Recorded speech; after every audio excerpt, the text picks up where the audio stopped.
ഇതുപോലെയുള്ള യൂസ്ഡ് തയ്യൽ മെഷീൻ നമ്മൾ മേടിക്കുന്ന സമയത്ത് ശ്രദ്ധിക്കേണ്ട കുറച്ച് കാര്യങ്ങളാണ് ഞാനിന്ന് ഷെയർ ചെയ്യാൻ പോകുന്നത്.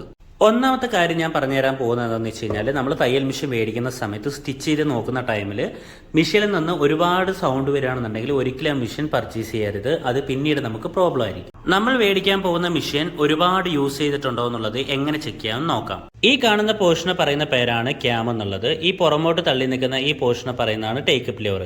ഈ രണ്ട് പോർഷനും തേഞ്ഞു പോയി കഴിഞ്ഞാൽ നമ്മൾ മെഷീൻ പിന്നീട് നന്നാക്കുമ്പോൾ നല്ല എക്സ്പെൻസീവ് ആവും. അത് തേഞ്ഞു പോയിട്ടുണ്ടോ എന്ന് ചെക്ക് ചെയ്ത് നോക്കാം.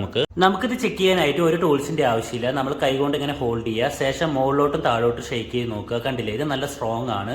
അതേസമയം വേറൊരു മെഷീനിൽ, പഴക്കം ചെന്നൊരു മെഷീനിൽ നോക്കുന്ന സമയത്ത് കണ്ടില്ലേ, ഈ രീതിയിൽ നല്ലപോലെ ഷെയ്ക്കിങ് ഉണ്ടാവും. ഇങ്ങനെയുള്ള മെഷീനാണ് നമ്മൾ മേടിക്കണമെന്നുണ്ടെങ്കിൽ തീർച്ചയായിട്ടും നമുക്ക് പണി കിട്ടുന്നതാണ്.